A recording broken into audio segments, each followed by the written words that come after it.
반갑습니다. 로같습니다. 지난달 김건희 여사에 대한 정치자금법 등 위반 1심 선고가 있었습니다. 징역 1년 8월에 추징금 1281만 5천원, 통일교로부터 금품을 수수한 부분에 대해서만 유죄 선고가 났습니다. 한편 그에 앞서 한덕수 전 국무총리의 내란 주요 종사 혐의와 관련하여 이진관 판사의 1심 판결이 있었습니다. 징역 23년에 증거인멸을 우려하여 법정 구속. 내란죄라는 혐의의 중대성만을 가지고 너무 감정적으로 많은 형량을 부과한 게 아닌가 하는 생각이 들었습니다. 이미 증거가 다 수집된 상황에서 무슨 법정 구속인지. 하지만 이 모든 건 다 윤석열 전 대통령을 향해 있다는 걸 주목해야 합니다. 한덕수 전 총리에 대하여 내란 주요 임무 종사 혐의가 인정되었다고 징역 23년이라는 실형이 맞다라고 단정하기에는 아직 이릅니다. 물론 법원의 전체적인 분위기가 아래에서 위로 먼저 윤석열 전 대통령의 주변인부터 선고를 내리고 전국적으로 윤석열 전 대통령에 대해 선고를 내리겠다는 분위기인 것으로 보이긴 하나 결국 모든 사건은 대법원까지 갈 것이고 대법원에 이르러 함께 최종 결론이 내려질 것이라는 점에서 침착하게 대응할 필요성이 있다고 판단됩니다. 이에 우선 윤석열 전 대통령의 체포방해 등 혐의에 대한 백대현 판사의 1심 판결에 대하여 곱씹어보고자 합니다. 특검에서는 징역 10년을 구형했지만 징역 5년으로 선고가 났습니다. 과연 이 또한 맞는 것인지 특검이나 윤석열 전 대통령의 변호인단 모두가 반발하고 있는 상황인데 특검이나 윤석열 전 대통령의 변호인단에서는 무슨 주장을 했고 백대현 판사는 이에 대해 어떻게 판단한 것인지 오늘 윤석열 전 대통령의 체포방해 등 혐의에 대한 백대현 판사의 판결 내용을 한번 곰곰이 따져보겠습니다. 윤통 국민변호회 오늘 방송 시작합니다. 함께 가시죠. 먼저 특검의 추가 기소로 시작된 윤석열 전 대통령의 체포방해 등 혐의 재판을 따져보기 전에 그 쟁점이 무엇인지부터 확인해보겠습니다. 쟁점은 총 11가지입니다. 첫째, 윤석열 전 대통령이 비상계엄을 선포하기 전 일부 국무위원들에게 소집 통지를 했고 의사 정족수만 채우고 비상계엄 관련 국무회의 심의를 종료한 게 소집 통지를 받지 못한 국무위원들의 국무회의 심의권을 침해했는지 만약 침해했다고 한다면 국무위원들의 권리행사를 방해한 것이므로 형법 제123조의 직권남용 및 권리행사 방해죄에 해당하는지가 문제됩니다. 둘째, 윤석열 전 대통령의 비상계엄이 국회의 해제 결의안에 따라 해제되고 2024년 12월 7일 당시 대통령실 부속실장이었던 강희구 당시 부속실장이 비상계엄 선포문의 표지를 작성했습니다. 그런데 그 표지는 비상계엄 당시인 2024년 10월 3일에 작성됐어야 했는데 비상계엄 해제된 이후인 2024년 12월 7일에 작성이 됐고 그 표지에는 윤석열 전 대통령의 서명과 한덕수 전 국무총리, 김영현 전 국방부 장관의 서명, 이른바 부서가 있었습니다. 그 부서에는 2024년 12월 3일이라는 날짜가 기재되어 있었는데 이게 당시 비상계엄에 대한 내란 수사가 개시되자 적법 절차 논란에 대비하기 위해 일부러 작성한 게 아니냐는 것입니다. 따라서 허위 비상계엄 선포문으로서 허위 공문서 및 허위 대통령 기록물을 작성한 게 아니냐는 것입니다. 셋째는 이 비상계엄 선포문 표지를 만든 이후 한덕수 국무총리가 나중에 문제될 것 같으니 강희구 전 부속실장에게 제안을 했고 그에 따라 강희구 전 부속실장이 그 문건을 폐기한 게 대통령 기록물법상 폐기 방법 위반과 공용서류 손상죄에 해당한다는 그런 문제입니다. 넷째는 강희구 전 부속실장이 이 비상계엄 선포문을 만든 이유가 향후 수사에 대비하여 필요한 경우 사용하기 위해 만든 것이 아니냐는 것입니다. 이 경우 허위 공문서 작성 및 동행사죄가 성립하냐는 것입니다. 다섯째는 윤석열 전 대통령이 12월 3일 비상계엄 이후 하태원 당시 대통령실 해외홍보 비서관으로 하여금 비상계엄은 결코 국회의원의 국회 출입을 막거나 통제하지 않았고 합헌적 틀 안에서 이루어졌다고 외신에 알리라고 한 것이 대통령이 그 직권을 남용하여 공무원이자 국민들에게 사실만을 알릴 의무가 있는 해외 홍보 비서관으로 하여금 의무 없는 일을 하게 하였다고 하여 역시 형법 제123조 직권남용 및 권리행사 방해죄가 성립하느냐 하는 것입니다. 여섯째는 12월 3일 비상계엄 이후 여인영 당시 방첩사령관, 이진우 당시 수도방위사령관, 곽종근 당시 특수전사령관이 수사기관에 임의로 비화폰을 제출하자 윤석열 전 대통령이 김성훈 당시 경호처 차장으로 하여금 수사기관에 제출된 비화폰들에 대한 보안조치를 주문했고 김성훈 당시 경호처장이 비화폰에 대해 보안조치를 취하려고 한 게 대통령 경호법상 경호처 소속 공무원은 직권을 남용해서는 안 된다는 대통령 등 경호에 관한 법률 제18조 제1항 그 규정을 위반한 게 아니냐는 것과 만약 위반이 된다면 윤석열 전 대통령은 그것을 하도록 시킨 교사범이 된다는 것입니다. 7제는 공수처의 윤석열 전 대통령에 대한 체포영장 집행을 저지한 것과 관련하여 당시 경호처에서는 관전에 차벽을 설치하고 윤영철 조망을 설치하고 총기를 드러낸 채 순찰 도는 이른바 위력 순찰하도록 하였는데 이게 법원의 체포영장 집행을 저지하려고 한 것이 아니라는 것입니다. 그래서 윤석열 전 대통령이 자신의 도피를 위해 그것을 사주한 게 아니냐며 형법 제123조 직권남용 및 권리행사 방해, 형법 제144조 특수공무집행 방해, 형법 제151조 제1항 어민도피 교사죄가 성립되느냐 하는 문제입니다. 8제는 당시 체포영장 집행과 관련해서 공수처에 과연 수사권이 있느냐는 것입니다. 수사권이 없는데도 체포영장이 발부된 게 아니냐 하는 것입니다. 9제는 공수처가 서울 서부지방법원에 체포영장을 청구하여 영장을 발부받았는데 이게 이른바 영장 쇼핑이 아니냐, 관할을 위반한 게 아니냐 하는 것입니다. 10제는 2024년 12월 30일 서울 서부지방법원 영장 담당 판사가 윤석열 전 대통령에 대한 체포 및 수색영장에 형사소송법 제110조 및 제111조의 적용을 제외한다라고 규정한 게 과연 적절했는지, 그러한 체포영장을 집행한 게 과연 맞는 것인지 하는 것입니다. 마지막으로 11제는 2025년 1월 7일자 윤석열 전 대통령에 대한 2차 체포영장 집행 저지와 관련해서도 형법 제123조 직권남용 및 권리행사 방해가 성립하지 않느냐 하는 것입니다. 그럼 먼저 첫 번째, 쟁점에 대하여 따져보겠습니다. 사안은 이렇습니다. 윤석열 전 대통령이 12월 3일 비상계엄을 선포하기 전에 국무회의를 소집 주재했는데 21명의 국무위원 중 9명을 제외한 채 12.3 비상계엄 선포를 위한 국무회의 심의를 마치고 바로 비상계엄이 선포되었습니다. 이에 대해 특검은 국무위원의 국무회의 심의권은 헌법상 국무위원의 권한이자 공법상 권리로서 국무위원을 국무회의에 참석하지 못하도록 방해한 것은 국무위원의 심의권을 침해한 것이고, 이는 형법 제123조의 직권남용 및 권리행사 방해죄가 성립한다는 것입니다. 국무위원은 특별한 사정이 있는 경우를 제외하고는 국무위원 전원에게 그 소집 통지가 이루어져야 하는 것이고, 그 소집 통지를 하지 않았기 때문에 특정 국무위원들만 지정해서 소집 통지를 했다는 것 그 자체를 문제 삼는 것입니다. 이처럼 소집 통지를 하지 않은 것 자체가 국무위원이 국무회의에 참석하지 못하도록 한 것으로 대통령으로서 그 직권을 남용하여 국무위원의 심의권을 방해하려고 한 고의가 있다는 게 특검의 주된 공세 여지였습니다. 이에 대해 윤석열 전 대통령의 변호인 측은 심의사항이라고 해서 의결사항이 아니고 정책적 판단은 대통령의 고유 권한으로서 대통령이 그 심의 결과에 귀속되지 않는다는 것입니다. 윤석열 전 대통령은 당시 대통령이자 국무회의 의장으로서 국무회의 심의를 소집 주재할 권한이 있었고, 개의 여건은 구성원 과반수의 출석입니다. 전체 국무위원을 반드시 모두 소집해야 한다는 명문의 규정은 존재하지 않는다는 것입니다.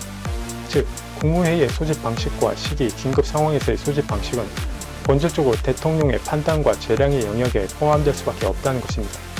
무엇보다 국무위원의 심의권은 헌법기관인 국무회의 구성원으로서 행사하는 직무상 권한일 뿐 개인적인 권리, 즉 형법이 보호하는 사적 권리는 파악하기 어렵다는 것입니다. 국무회의는 단지 대통령의 국정수행을 보좌하기엔 심의 기구일 뿐이고, 국무위원은 그 국무회의 구성원으로서 대통령의 국정운영에 관해 의견을 개진하고 자문하는 역할을 수행할 뿐이므로 대통령이 국무위원의 의견과 달리 판단해서 결정을 내렸다거나 그 국무회의 심의 형식이나 진행 과정에 관여했다는 사정만으로 이것이 곧 형법상 직권남용에 해당한다고 해석하는 것은 무리라는 것입니다.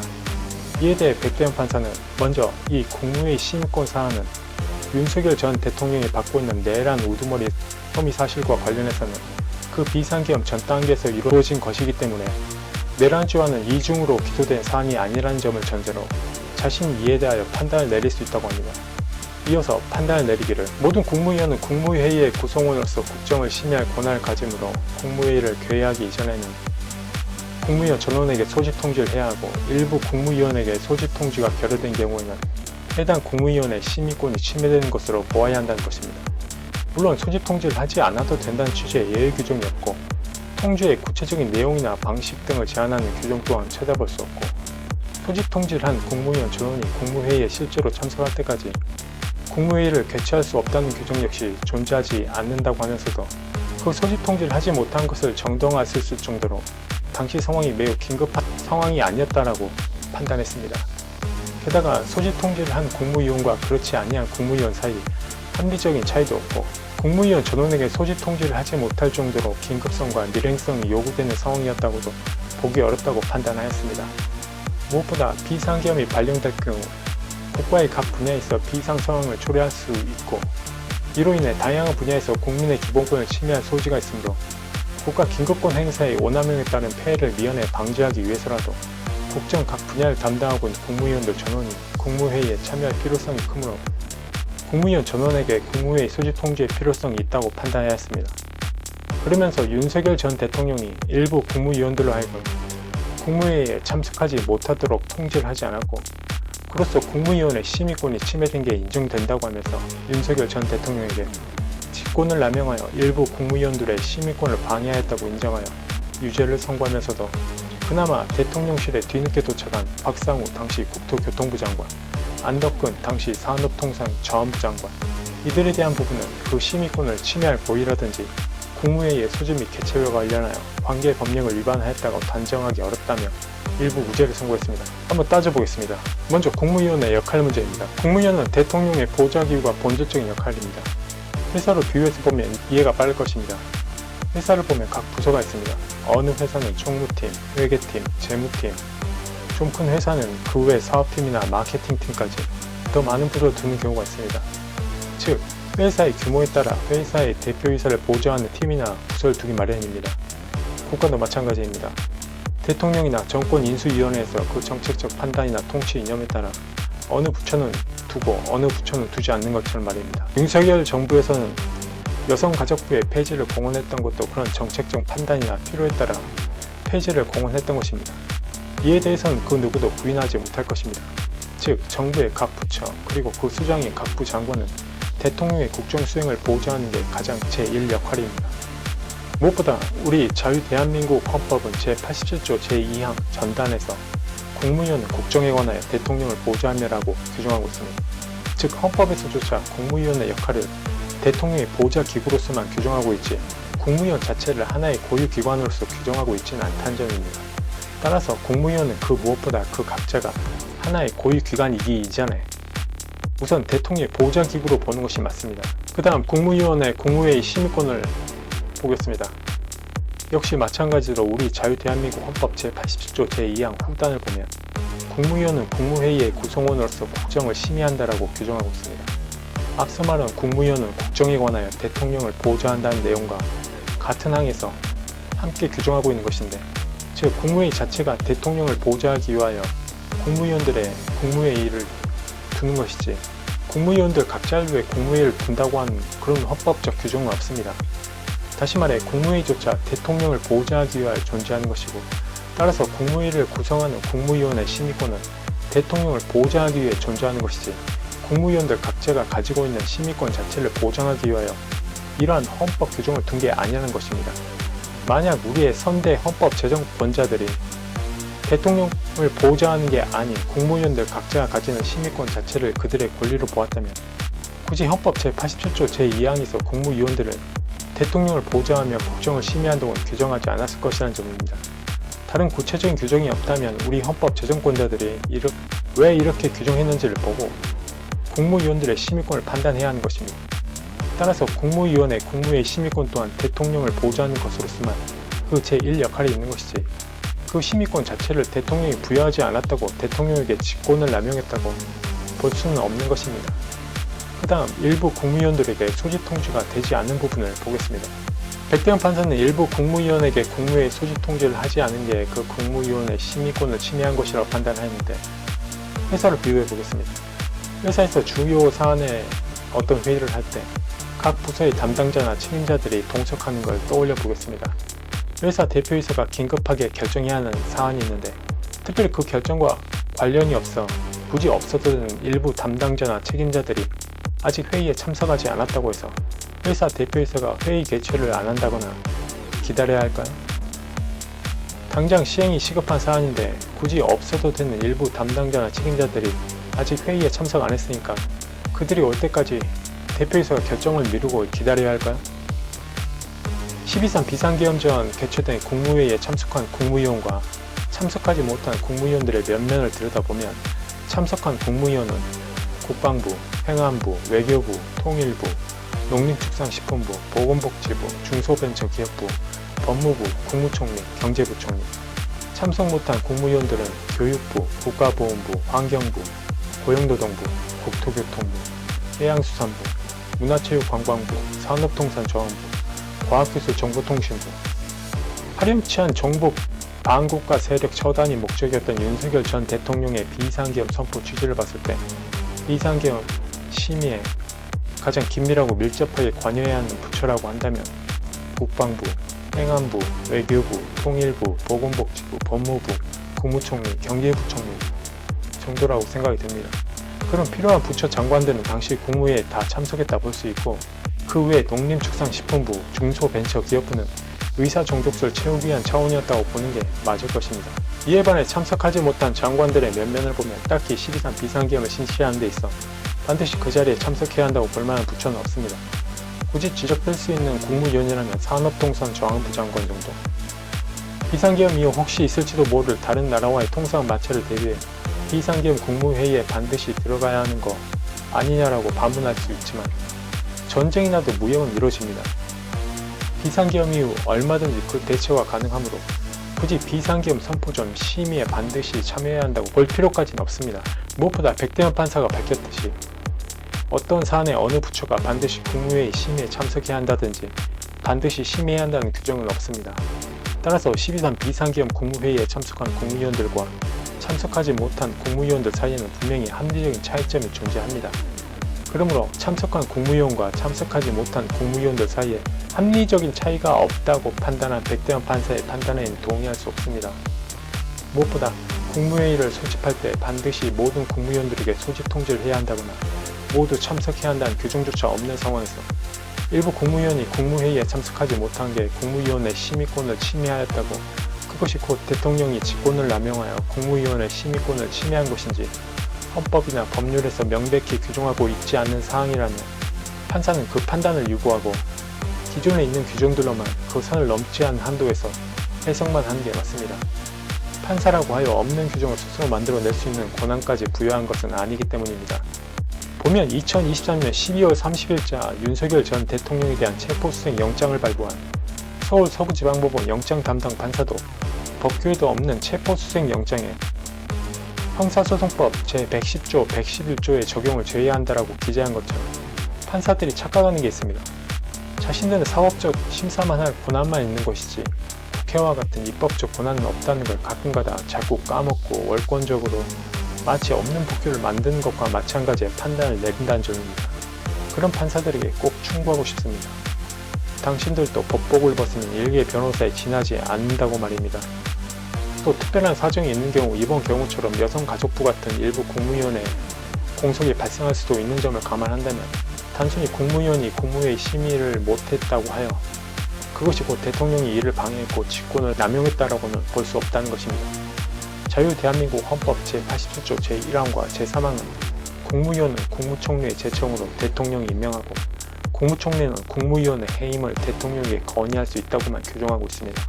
즉, 국무위원에 대한 생사여탈권은 대통령에게 있는 고유 권한입니다.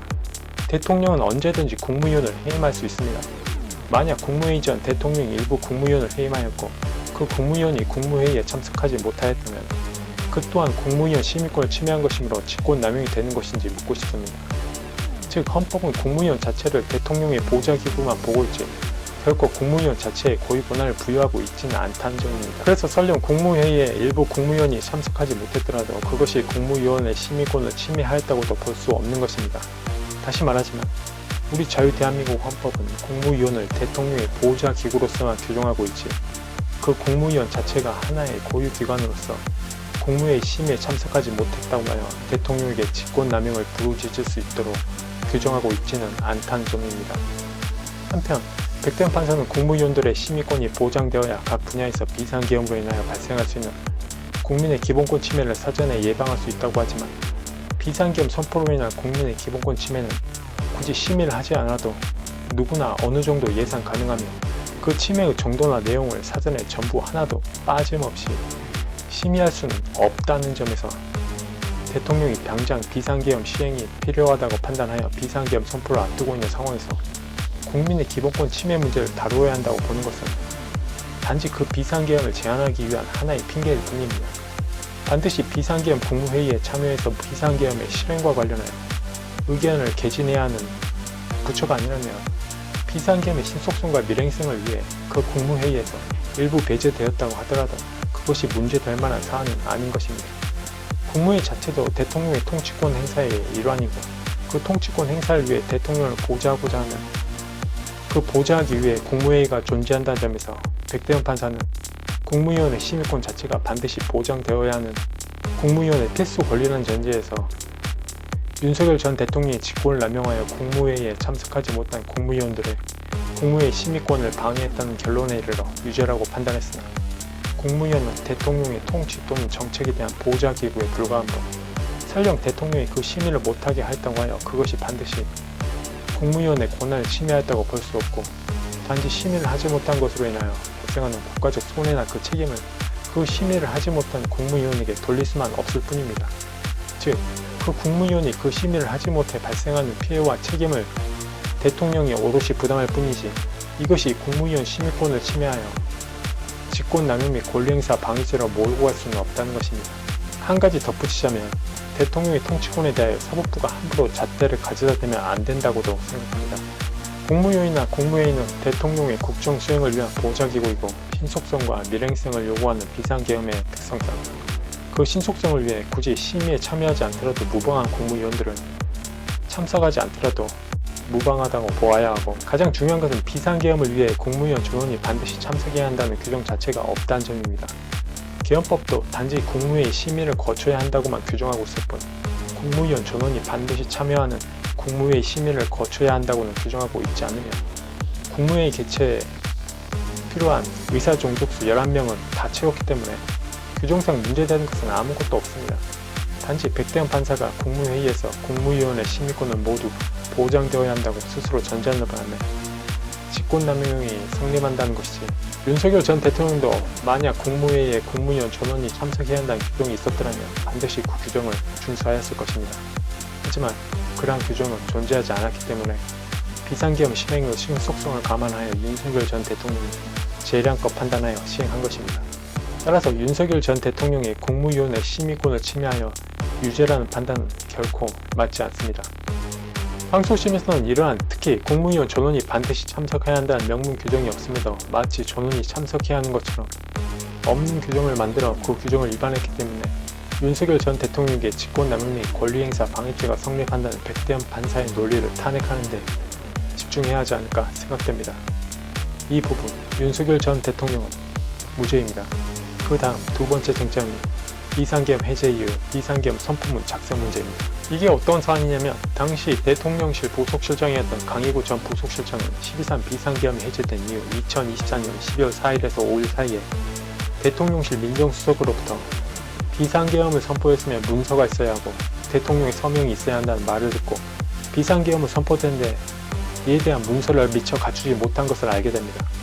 이에 강희구 전 부속실장은 2024년 12월 6일 오전에 한덕수 당시 국무총리에게 연락하여 한덕수 전 총리로부터 12월 3일 대통령실에서 배포된 비상계엄 선포문을 전달받은 다음 워드 프로그램을 이용하여 비상계엄 선포라는 제목의 표지를 만들게 됩니다. 이후 강희구 전 부속실장은 자신이 만든 12.3 비상계엄 선포문 표지를 한덕수 전 총리로부터 전달받은 비상계엄 선포문에 붙이고 2024년 12월 6일 저녁 한덕수 전 총리를 찾아가 요건을 갖추어야 한다고 하면서 서명을 받습니다.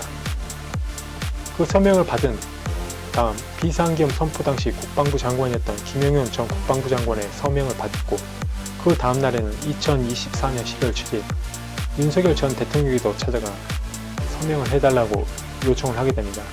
당시 윤석열 전 대통령은 날짜가 지났는데 괜찮은지 물었고 강희구 전 부속실장이 내민 비상계엄 선포문에 한덕수 국무총리와 김영현 전 국방부 장관의 서명이 있는 것을 확인하고 해당 표지에 서명을 하게 됩니다. 여기서 문제가 발생합니다. 비상계엄 선포 문서의 내용은 2024년 12월 3일 2020으로 비상계엄을 선포한다는 것이기에 날짜를 2024년 12월 3일로 하여 대통령, 국무총리, 국방부 장관의 서명을 받은 것인데 실제 작성은 2024년 12월 6일, 12월 7일에 이렇게 이틀에 거쳐 작성이 되었다는 점입니다. 더구나 김영현 전 국방부 장관 2024년 12월 5일 면직 처리되어 2024년 12월 6일 해당 표지에 서명을 받을 당시 국방부 장관이 아니었는데 국방부 장관 명의로 서명을 하였기 때문에 이 문서는 대통령 기록물이자 국가기관에서 쓰는 공문서인데 작성 날짜도 틀리고 국방부 장관이 아닌 자가 국방부 장관으로 서명을 하였기 때문에 허위라는 것입니다. 이에 대해 특검은 강희구 당시 부속실장이나 윤석열 전 대통령, 한덕수 전 총리, 김영현 전 장관 모두 해당 문서가 2024년 12월 3일 작성된 게 아니란 허위임을 인식한 채 서명을 하였으므로 공이 허위 공문서를 작성했고 이후 강희구 당시 대통령실 부속실장은 해당 문서를 부속실 서랍 안에 보관하였는데 2024년 12월 말부터 2025년 1월 초순 사이에 윤석열 전 대통령이 해당 문건을 찾았다는 사실에 비추어 향후 수사나 탄핵 심판 등에서 사용할 목적으로 허위 작성된 것이므로 이는 형법 제227조 허위 공문서 작성죄에 해당한다는 것입니다. 하지만 윤석열 전 대통령의 변호인 측에서는 당시 대통령 부속실장이었던 강희구 전 부속실장은 해당 문건을 작성할 권한이 없는 자이고 단순히 참고자료 수집 차원에서 서명만을 받아둔 것에 불과한 것이며 2024년 12월 3일 비상계엄이 선포되었다는 것을 그대로 나타낸 것이기 때문에 허위로 기재된 것이 아니고 국무위원회 부서를 위한 문건이 아니기 때문에 공문서가 아니라는 것입니다. 비록 사후 정리 작성되었지만 그 실체적 내용이 사실에 합치함으로써 허위성이 없어 허위 공문서 작성죄의 허위 요건이 충족되지 않으며 문서 번호 등 공문서의 통상적 형식 요건을 갖추고 있지 않아 그 작성과 보관 경위에 비추어 단순히 개인 보관용 참고 자료 성격에 지나지 않는다는 것입니다. 그런데 백대현 판사는 해당 문서는 비상계엄 선포문과 함께 계엄 선포와 관련하여 작성되는 문서로서 강희구 전 부속실장을 12.3 비상계엄이 헌법 제82조에서 정하는 비상계엄 선포를 위한 절차적 요건을 갖추었다는 점을 증명하기 위하여 문서를 기한하였고 윤석열 전 대통령 스스로도 이 문서가 비상계엄 선포에 관하여 국무총리와 관계 국무위원회 부서를 받은 문서라는 점을 인식하면서 문서에 서명했다는 점에 비추어 윤석열 전 대통령이 그 직무에 관하여 작성한 공문서가 맞고 2024년 12월 6일에 양식이 작성되어 12월 7일 윤석열 전 대통령의 서명이 이루어졌는데도 불구하고 그 내용은 마치 2024년 12월 3일 작성되어 대통령 및 관계 국무위원회 서명이 이루어진 것처럼 기재되어 있었으므로 그 자체만으로도 이미 허위의 공문서임이 인정된다는 것입니다. 무엇보다 관계 국무위원들의 부서가 이루어지지 않았으므로 이 점에서 이 문서는 허위이고 계엄 선포 전 마치 국방부 장관과 국무총리의 부서가 이루어진 것처럼 보이기 위하여 문서에 서명하였으므로 허위 공문서 작성죄 고의죄가 인정되고 윤석열 전 대통령에 대하여 허위 공문서 작성죄 유죄를 선고했습니다. 자, 한번 보겠습니다. 먼저 국무회의 소집 등은 대통령실 부속실장이 그 업무를 담당한다는 점에서 이 비상계엄 선포문 표지는 강희구 당시 부속실장이 작성 권한자가 아니라는 윤석열 전 대통령의 변호인단과는 견해를 좀 달리합니다. 또 변호인단에서는 부서를 위한 문건이 아닌 개인적인 참고자료에 불과하다고 주장했는데 이 경우 대통령실 부속실장이 개인적으로 참고할 문서에 굳이 왜 대통령 등의 서명을 받아야 했는지를 설명하기 어려워진다는 점에서도 역시 윤석열 전 대통령의 변호인 측과 입장을 달리합니다. 공문서보다는 허위가 아닌 것에 중점을 두고 주장하는 것이 그 설명에 훨씬 수월하지 않을까 하는 생각입니다. 오히려 부속실장에게 그 작성 권한이 없고 개인적인 참고 자료에 불과하다고 변론하는 바람에 그 설득력이 떨어진 게 아닌가 하는 생각을 하게 됩니다. 따라서 차라리 강희구 전 부속실장이 그 판단안에 작성된 것이므로 허위성이 없다는 것으로 먼저 주장을 했어야 하지 않나 생각됩니다. 변호인 측에서는 공문서가 아닌 그냥 개인이 참고하기 위해 만든 문서라는 점에 중요한 점을 두고 나중에 살펴보겠지만 폐기 문제도 함께 문제를 만들지 않기 위하여 강희구 전 부속실장에게 작성 권한이 없다고 한 것 같은데 이 경우 작성 권한이 없는 자가 굳이 대통령이나 국무총리, 국방부 장관의 서명을 받은 이유를 설명하기 어려워지고 그렇다면 그 문서가 원래의 비상계엄 선포문과 합쳐질 경우 오히려 허위로 간주될 위험성이 커진다는 점이 문제가 됩니다. 아무튼 작성 권한은 강희구 전 부속실장에게 있다는 백대현 판사의 판단에 동의하면서 그 다음을 살펴보면 비상계엄이 선포될 당시 이 문건을 작성했어야 했는데 당시 상황의 긴급성이나 급박함으로 인하여 미처 해당 문건을 작성하거나 대통령과 국무총리, 국방부 장관으로부터 서명을 받지 못했다가 부랴부랴 소급해서 서명을 받고 부속실 서랍에 보관한 것 뿐입니다. 이게 왜 문제가 되는지 이해를 할 수가 없습니다. 이것 또한 회사로 취환해서 보면 답이 나옵니다. 직원이 회사 대표로부터 구두로 승인을 받았으나 미처 결제를 받지 못했을 때 나중에 다시 찾아가 미처 결제를 못 받았다고 결제를 받는 건 전혀 문제가 되지 않는 것처럼 추후에 소급해서 결제를 받은 것 뿐입니다. 만약 12.3 비상계엄에 대통령이나 국무총리, 국방부 장관이 거부하였는데도 그 서명을 받은 것이라면 허위라고 볼 수 있지만 그 형식적 결제 문서만 작성되지 않아 나중에 추환한 것 뿐인데 이를 허위로 보는 것은 옳지 않습니다. 오히려 괜히 날짜를 강조하기 위해 서명 아래 승인 날짜를 기재하는 바람에 허위라는 문제를 만든 게 아닌가 하는 생각이 듭니다. 따라서 국무회의 관련 업무를 담당하는 강의구 전 부속실장에게 비상계엄 선포물 표지에 대해 작성 권한이 있고 그 표지는 단순히 비상계엄 선포 당시 미처 완료하지 못한 형식적 결제 문서를 추후에 보완한 것에 불과하므로 허위로 작성된 게 아니라고 보는 게 맞습니다. 아쉬운 건 강희군 전 부속실장이 혼자 다 하려고 하지 말고 좀 더 알아보고 민정수석 등 대통령실 내 다른 전문가들과 함께 처리했으면 어땠을까 하는 점입니다. 혼자 그 모든 걸 감당하려다 보니 괜히 어설픈 조치로 이 같은 논란을 키운 게 아닌가 생각됩니다. 아무튼 항소심에서는 이러한 대통령의 승인 아래 이루어진 비상계엄의 형식적 요건을 당시 상황의 긴급성 등으로 인하여 미처 담당자가 놓쳤고 이를 추후에 보완한 것에 불과하다는 취지로 변론하는 게 필요하지 않을까 생각됩니다. 그 다음 세 번째 쟁점이 이 비상계엄 선포문의 폐기 관련입니다. 김영현 전 국방부 장관이 검찰에 긴급 체포된 직후인 2024년 12월 8일 오전 8시 30분경 한덕수 전 총리가 강희구 전 부속실장에게 연락하여 사후에 서명한 것이 괜한 오해를 낳을 것 같다며 강희구 전 부속실장이 작성한 비상계엄 선포문을 폐기해달라고 요청하게 됩니다. 이에 강희구 전 부속실장은 2024년 12월 10일 윤석열 전 대통령에게 한덕수의 폐기 요청 사실을 보고한 후 승인을 받아 문건을 폐기하였다는 것인데 이에 대해 특검은 강희구 전 부속실장이 작성한 문건은 대통령 기록물이자 공문서가 맞고 강희구 전 부속실장이 윤석열 전 대통령에게 보고하고 폐기하였으므로 윤석열 전 대통령에게 대통령 기록물법 폐기 절차 위반 및 공용서류 손상 제거 성립한다는 것입니다.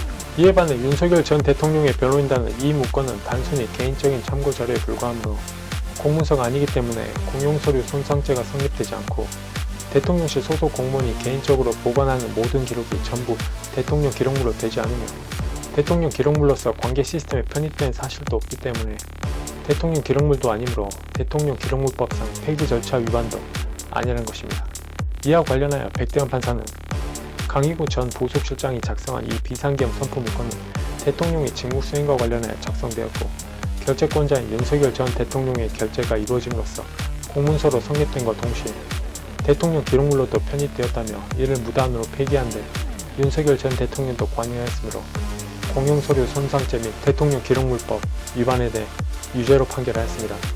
하지만 이 폐기를 왜 윤석열 전 대통령의 책임을 돌리는 것인지 이해를 할 수가 없습니다. 윤석열 전 대통령이 강희구 전 부속실장과 공모하여 일부러 폐기한 것도 아니고 단지 한덕수 전 총리가 폐기하는 게 좋다고 하면서 강희구 전 부속실장에게 이야기했고 강희구 전 부속실장이 윤석열 전 대통령에게 보고한 것 뿐인데 윤석열 전 대통령 입장에서는 강희구 전 부속실장이 작성했고 다시 폐기를 하겠다고 보고하니 어련히 알아서 잘 하겠거니 하고 승인해 주었던 것 뿐입니다. 왜 갑자기 공용서류 손상죄 및 대통령 기록물법 위반 공범으로 몰려서 처벌받아야 하는 것인지 이 점 항소심에서 매우 강력하게 규탄해야 할 것으로 생각됩니다. 회사에서 대표이사는 직원이 기한을 작성하여 결제를 올리면 그 내용을 보고 특별히 이상이 없으면 승인 결제를 하고 다시 그 직원이 그 기한을 폐기하겠다고 올리면 그 담당 직원이 스스로 작성한 만큼 그 폐기 또한 알아서 잘 하겠거니 생각하고 역시 특별한 사정이 없는 한 승인 결제하는 것이 일반적입니다. 담당 직원이 기한 문서를 폐기하였다고 하여 그것을 승인 결제한 대표이사에게 공모했다고 형사적 책임을 돌리는 경우가 어디에 있는지 묻고 싶습니다. 마찬가지로 한덕수 전 총리의 요청으로 강희구 전 부속실장이 윤석열 전 대통령에게 그 폐기를 보고했다면 강희구 전 부속실장이 직접 작성하였던 만큼 그 폐기 또한 알아서 잘 처리하겠거니 생각하고 단순히 똑같이 승인해준 것 뿐인데 어떻게든 형사적 책임을 하나라도 더 올가매려고 이런 것조차 형사적 책임으로 부과하는 것은 매우 부당합니다. 엄격히 따지자면 그 폐기를 최초 지시한 한덕수 전 총리에게 그 책임을 물어야지, 단순히 보고받은 것에 불과한 윤석열 전 대통령에게도 그 책임을 씌운다는 것은 결코 있어서는 안 됩니다. 이 점 항소심에서 반드시 따져보아야 할 부분입니다. 윤석열 전 대통령의 변호인단에서는 항소심에서 이런 부분에 보다 주안점을 두고 변론을 펼치는 게 필요하지 않을까 생각됩니다. 따라서 윤석열 전 대통령에게는 관계 규정에 대한 무지 등으로 인하여 그 폐기에 대한 위법적 고의를 인정할 수 없으므로 그 책임이 조각되어 무죄가 맞습니다. 다음으로 네 번째 쟁점이 이 비상계엄 성폭문 행사 관련입니다. 강희구 전 부속실장은 2024년 12월 7일 이 비상계엄 선포 문건에 대해 대통령과 국무총리 및 국방부 장관으로부터 서명을 받은 뒤 부속실 자신의 책상 서랍에 보관해 두었던 것으로 알려졌는데, 특검은 이러한 행위 자체가 행사를 목적으로 보관한 것이므로 허위 공문서 행사죄가 성립한다는 것입니다. 하지만 윤석열 전 대통령 변호인단에서는 2024년 12월 10일 해당 문건이 폐기되기 전까지 실제 외부로 제시된 사실이 없고 단순 보관용이나 내부 열람은 행사에 해당하지 않으므로 특검이 주장하는 허위 공문서 행사죄가 성립하지 않는다는 것입니다. 이에 대해 백대현 판사는 윤석열 전 대통령이 향후 비상계엄 선포 요건이 문제될 경우 등을 대비하여 이를 증명하기 위한 문서로 사용할 목적으로 이 문서에 서명하였다고 보이므로 당연히 이 문서를 행사할 목적도 인정할 수 있다고 주장하나, 허위 공문서 행사죄가 성립하기 위해서는 허위 공문서가 허위 작성되었다는 사정을 알지 못하는 그런 사람들도 열람할 수 있게 하는 등 문서에 관한 공공의 신용을 위태롭게 하는 행위가 존재해야 하는데, 강희구 전 부속실장은 이 문서를 폐기하기 전까지 다른 사람에게 제시하거나 외부에 공고, 제출한 행위 등의 어떠한 행위도 하지 않았으므로 이 부분에 대해서는 범죄의 증명이 없어 무죄라고 선고하였습니다. 개인적으로도 단순히 서랍에 보관만 하고 있다가 곧바로 폐기된 것에 불과하므로 행사로 볼 수 없다는 백대현 판사의 판단에 동의합니다. 그 다음으로 허위 공보 관련 직권남용 및 권리행사 방해 관련입니다.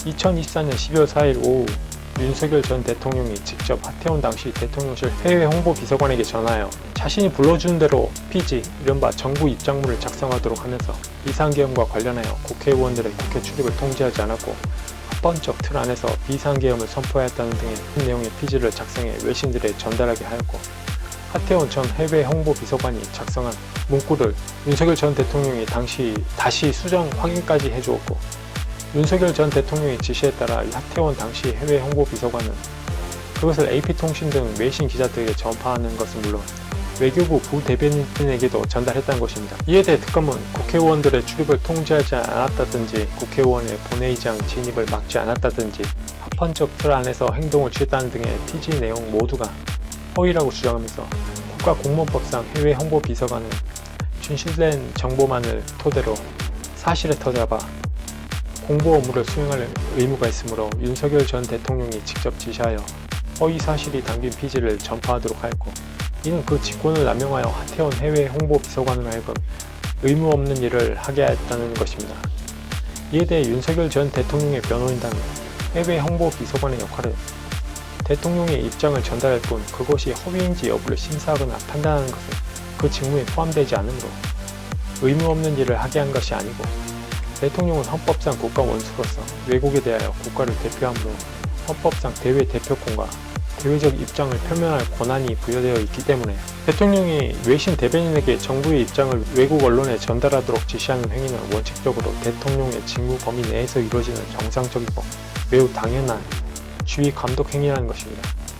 더구나 외신 대변인의 직무가 본질적으로 메시지를 전달하는 메신저 역할을 지나지 않으므로 대변인이 메시지의 사실관계를 독자적으로 조사 검증해서 그 진위를 판정하고 대통령의 메시지를 수정하거나 거부할 수 있는 독자적 권한이 없고, 이를 허위사실로 단정하여 형사처벌의 대상으로 삼을 수도 없다는 것입니다. 백대현 판사 또한 대통령 비서실 소속 비서관은 대통령의 직무를 보좌하는 자로서 대통령의 명령에 따른 주의 감독을 받는 관계에 있고, 이에 따라 직무를 수행할 때 상관인 대통령의 직무상 명령에 따라야 하며, 비록 일부 사실관계에 부합하지 않는 내용이 포함되어 있다고 하더라도 그것이 곧 국민들의 알 권리를 침해한다라고 보기 어렵기 때문에 해외 홍보 비서관은 대통령의 입장을 가능한 신속하고 정확하게 작성하여 외신 등에 전달해야 할 의무만을 부담할 뿐, 대통령이 전달을 요청한 입장 내용 중 사실에 관한 내용이 있는지 여부를 가려내거나 사실관계에 일치하지 않는 내용이 있는지 여부까지 판단할 권한 또한 없다는 것입니다. 즉 여기에 대한 범죄 증명이 없어 무죄라고 선고하였습니다. 해외 홍보 비서관의 역할 자체가 대통령을 보좌하여 메신저 역할을 하는 자리라는 점에서 이 점 백대현 판사의 선고에 동의합니다. 윤석열 전 대통령은 무죄입니다.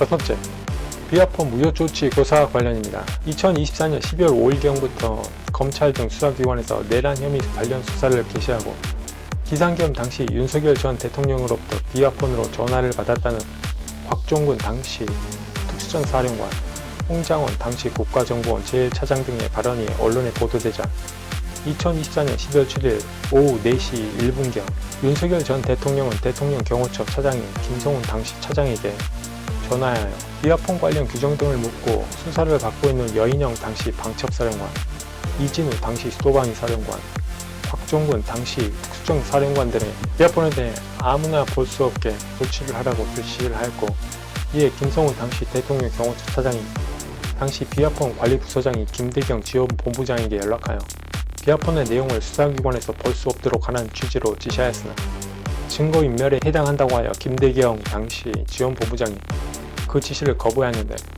윤석열 전 대통령이 김성훈 차장을 교사했다는 것을 문제삼아 공소가 제기된 것입니다. 이에 특검은 비록 3명의 군사령관이 쓰던 비화폰이 수사기관에 압수되었다고 하더라도 이를 보안사고로 볼 수 없고 모든 수사기관에 이미 제출된 것이므로 군사기밀보호법상 누설이나 대통령 기록물법상 유출에 해당하지 않는데도 윤석열 전 대통령이 김성훈 당시 대통령 경호처 차장을 교사하여 수사기관에서 비화폰을 열어보지 못하도록 그 직권을 남용하였다고 주장하였습니다. 하지만 윤석열 전 대통령의 변호인단은 군사령관들의 직무가 정지된 이상 해당 비화폰과 관련하여 보안사고가 발생한 것이므로 보안조치를 한 것에 불과하나 직권남용죄는 결과범의 성격을 가지고 있으므로 범죄 결과가 발생하지 않은 이상 범죄로 성립되지 않아 실제 비화폰에 대해서는 어떠한 보안조치도 이루어진 바가 없기 때문에 범죄가 성립하지 않고 수사기관의 비화폰 통화 목록 및 비화폰 사진 촬영 자료 등이 형사소송법 제308조의 2 위법 수집 증거 배제 법칙 위법하게 수집된 증거는 증거로 쓸 수 없다는 형사소송법 규정에 따라 위법 수집 증거에 해당하므로 증거로서는 배제되어야 한다고 반박하였습니다. 하지만 백대현 판사는 이미 제출한 비화폰 통화 목록과 비화폰은 군사기밀보호법에서 정하는 군사기밀에 해당할 뿐만 아니라 대통령 기록물에도 해당하는데 군사기밀보호법이나 대통령 기록물법 모두 압수수색 검증 자체를 제한하고 있지 않아 수사기관이 적법하게 발부받은 법원의 압수수색 검증영장에 따라 군사기밀과 대통령 기록물을 압수하는 것이 군사기밀보호법과 대통령 기록물법에 위반된다고 볼 수는 없고, 실제 수사기관이 비화폰을 열어본다는 수사기관의 구체적인 권리행사가 방해되는 어떠한 결과도 발생하지 않았더라도 대통령 경호법상 직권남용죄는 결과범이 아니기 때문에 유죄가 성립한다는 취지로 김성훈 당시 대통령 경호처 차장이 수사기관이 비화폰을 열어볼 수 없도록 지시한 이상 대통령 경호법상 직권남용죄가 성립하므로 윤석열 전 대통령에게도 그 교사범으로서 유죄가 성립한다고 선고하였습니다. 하지만 비상계엄이 선포되고 해제되는데 내란이라는 프레임으로 수사가 개시되는 어수선한 상황에서 대통령이 경호처의 경호처 본연의 업무에 충실하는 취지로 이야기한 걸 가지고 일부러 범죄로 만들려고 교사범으로 몰아가는 듯한 인상이 다분합니다. 무엇보다 경호처 차장이 스스로 보안사고가 발생하였다고 판단하여 보안조치를 지시했는데 그 전에 윤석열 전 대통령이 경호 업무에 만전을 기하라고 지시하였다고 그것을 문제삼아 직권을 남용했고 교사범이 성립된다고 하는 건 너무 억지입니다. 오비일학도 유분수질. 대통령의 일반적인 업무 만전 지시는 그 직무 범위 내에서 이루어지는 것으로서 직권남용에 해당하지 않습니다. 김성훈 당시 경호차장 또한 그 직무 범위 내에서 담당 직원에게 보안조치를 지시하였으나 담당 직원이 어렵다고 보고하자 그걸로 마무리된 사안입니다. 윤석열 전 대통령이나 김성훈 당시 경호차장, 김대경 당시 지원본부장 모두 각자의 직무 범위 내에서 유기적으로 지시를 내리고 그에 대한 입장을 표명하고 마무리된 사안이라는 점에서 직권남용에 대한 부분은 전혀 존재하지 않습니다. 대통령 등 경호에 관한 법률, 직권남용 금지 의무를 위반하였다고 하여 이 공소가 제기된 사안인데 그러한 사실은 전혀 존재하지 않습니다. 윤석열 전 대통령에게 대통령 경호법상 직권남용 교사죄가 성립된다고도 볼 수 없습니다. 항소심에서는 윤석열 전 대통령의 지시와 김성훈 전 경호처 차장 사이의 인과관계 차단에 좀 더 집중을 해야 할 필요가 있지 않나 생각됩니다. 일곱째, 체포영장 집행 저지 관련 쟁점은 이렇습니다. 2024년 12월 8일경 국방부 장관 공관에 대한 경찰의 압수수색 영장 집행이 있었는데 박종준 당시 경호처장이 경찰의 영장 집행에 협조하기 위해 수사관 한 명을 공관촌 내로 진입시킨 사실을 윤석열 대통령이 알게 됩니다. 그리고 이후 윤석열 전 대통령이 공수처는 수사권이 없다. 공수처가 발부받은 영장은 위법함으로 그 영장 집행을 저지해야 한다고 박종준 당시 경호처장 등에게 수회에 걸쳐 이야기하였고 이후 2024년 12월 30일 서울 서부지방법원에서 윤석열 전 대통령에 대한 체포영장이 발부되어 공수처의 영장 집행이 임박해오자 박종준 당시 경호처장 등이 구체적인 체포영장 집행 저지 계획을 수립하게 되었고 2025년 1월 3일 공수처가 실제 체포영장을 집행하려 하자 경호처 소속 공무원들로 하여금 영장을 집행하려는 공무원들을 붙잡고 밀치는 등 유형력을 행사하자 결국 공수처가 체포영장 집행에 실패하고 되돌아갔다는 것입니다. 이후 2025년 1월 10일 박종준 당시 경호처장이 사직하고 그 대행을 김성훈 당시 경호차장이 맡게 되었는데 윤석열 전 대통령이 그동안 한 번도 없던 경호처 소속 부장들과의 오찬을 주재하면서 경찰은 총을 쏠 실력도 없다. 총은 경호관들이 훨씬 잘 쏜다. 경찰은 총기를 보여주기만 해도 두려워할 테니 총을 가지고 있다는 것을 좀 보여줘라. 그렇게 지시를 하였고 영장 집행을 저지하기 위한 지시를 계속했다는 것입니다.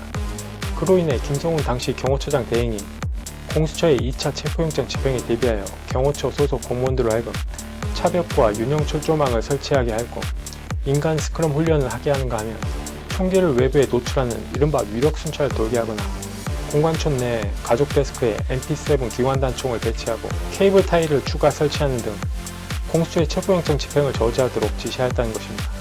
특검은 이러한 경호처의 행위가 윤석열 전 대통령의 지시에 의한 것이고 경호처가 단체 또는 다중의 위력을 보여 영장 집행 담당 공무원들을 폭행한 것은 특수공무집행 방해죄에 해당하고 또 그 직권을 남용하여 경호처 소속 공무원들로 하여금 의무 없는 일을 하게 한 것이므로 직권남용 및 권리행사 방해죄에 해당하며 그러한 행위들이 모여 윤석열 전 대통령의 체포를 곤란하게 함으로써 윤석열 전 대통령을 도피시키게 한 것이므로 윤석열 전 대통령은 범인도피 교사죄에도 해당한다는 것입니다.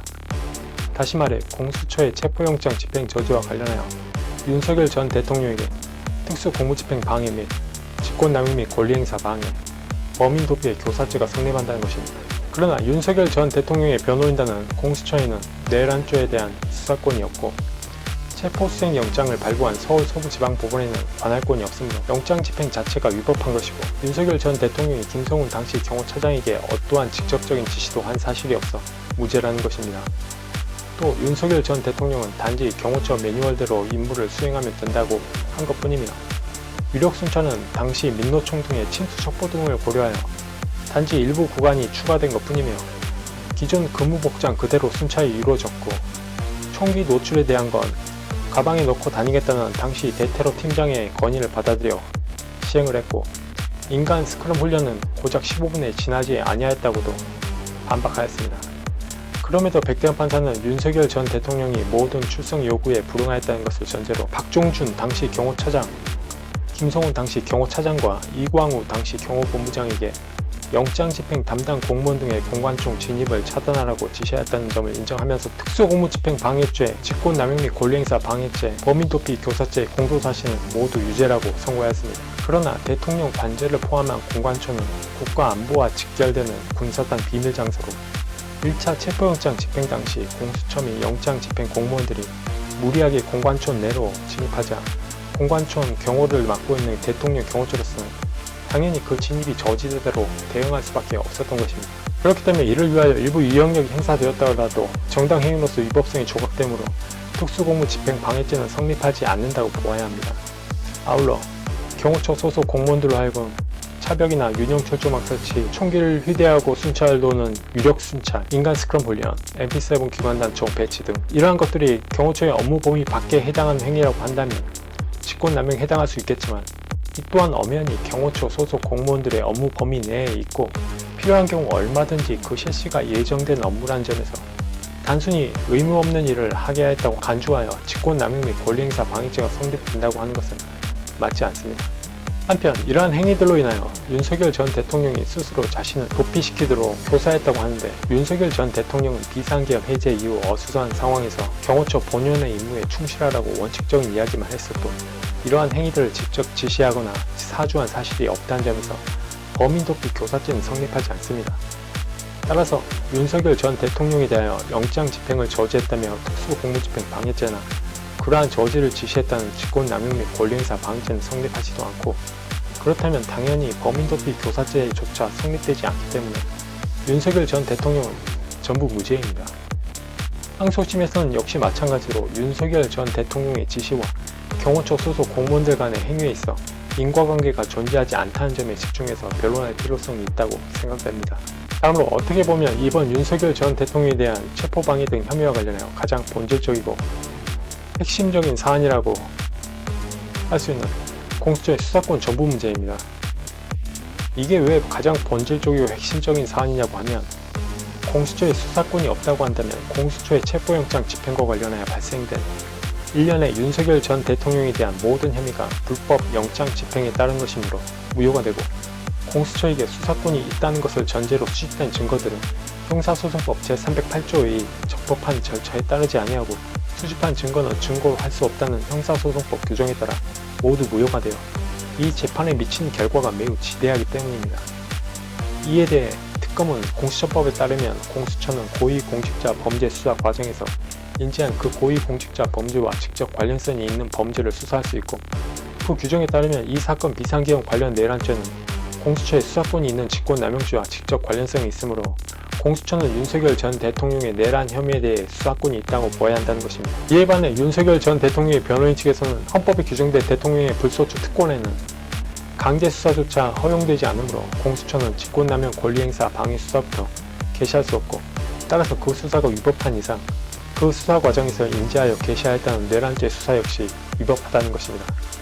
또한 공수처의 수사권 범위를 열거하고 있는 공수처법 제2조 제3호는 공수처가 수사할 수 있는 고위공직자 범죄를 열거하고 있는데, 이들 범죄는 직무범죄나 부패범죄에 해당하는 범죄들만 한정적으로 제한하고 있고, 비록 공수처의 수사권 범위를 확장할 수 있도록 공수처법 제2조 제4호 라목이 고위공직자 범죄 수사 과정에서 인지된 직접 관련성이 있는 다른 범죄라고 규정하고 있더라도 직무범죄나 부패범죄로 구성된 고위공직자 범죄와 이와 관련된 관련 범죄에 대해서만 수사권이 있다고 보아야 하므로 일반 형사범죄나 정치적 범죄인 내란죄는 명백히 포함되지 않는다는 것입니다. 윤석열 전 대통령의 변호인 측에서는 세계 어느 나라도 세계 어느 수사기관도 별건 수사를 명백히 금지하고 있다는 점에서도 그 수사권 확대와 관련된 해석에 있어서는 엄격한 제한이 따라야 한다는 것입니다. 또 직권남용 범죄와 내란죄는 그 범행 동기, 주체, 시기, 수단 등 모든 면에 있어서 구체적으로나 구조적으로도 이질적인 범죄일 뿐만 아니라 직권남용 그 속성상 내란죄에 흡수되는 범죄이므로 공수처는 직권남용을 근거로 내란죄를 수사할 수 있는 것은 아니고, 내란죄는 경찰에 이첩했어야 한다고 합니다. 아니면 공수처장은 고위공직자 범죄 불기소 결정을 하고 해당 범죄 수사 과정에서 알게 된 관련 범죄 사건을 대검찰청이 이첩해야 한다는 공수처법 제27조에 따라 공수처는 공소권이 없으면 불기소 결정을 하고 공소권이 있는 검찰로 이첩했어야 한다는 것입니다. 공수처에는 내란죄 수사권이 없다는 것입니다.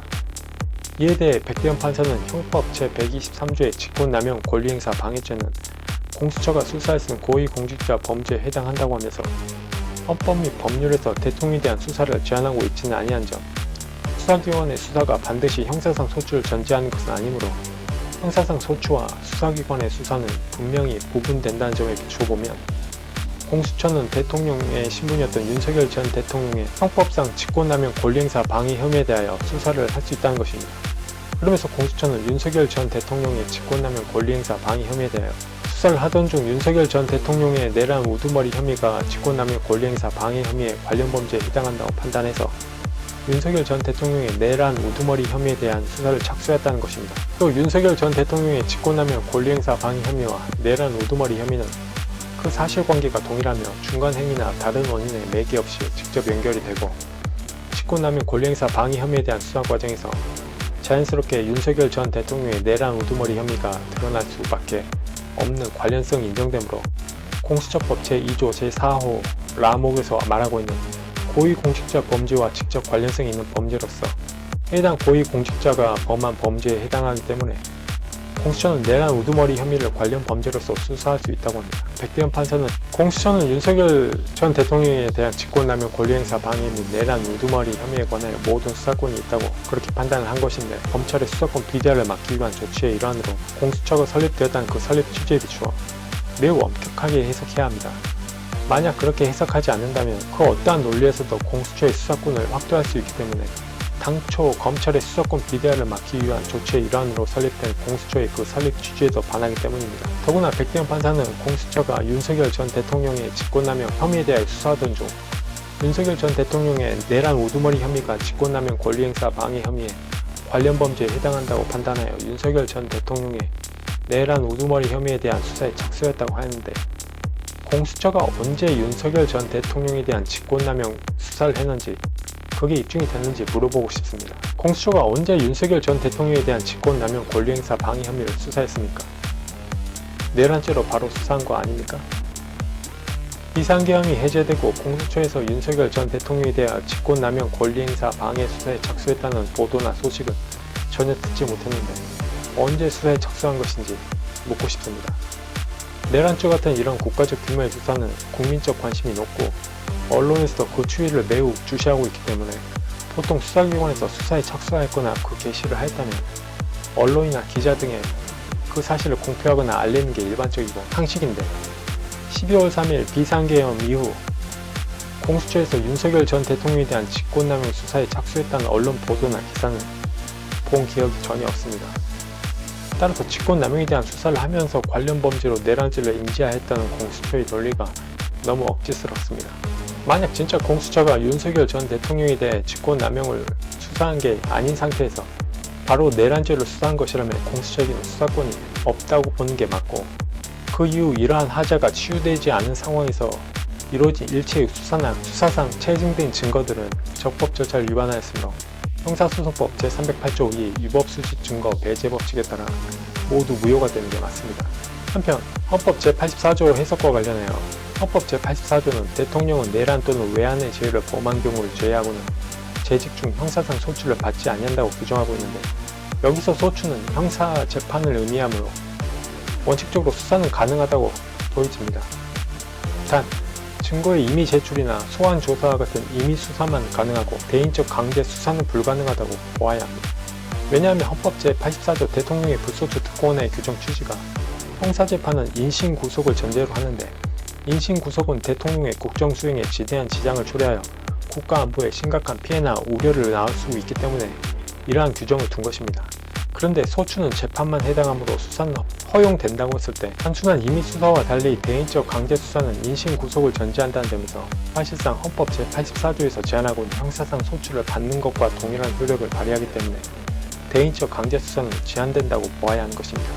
따라서 공수처는 대통령의 직권남용 혐의와 관련하여 임의수사는 가능하나 체포구속 등 대인적 강제수사는 불가능한 것입니다.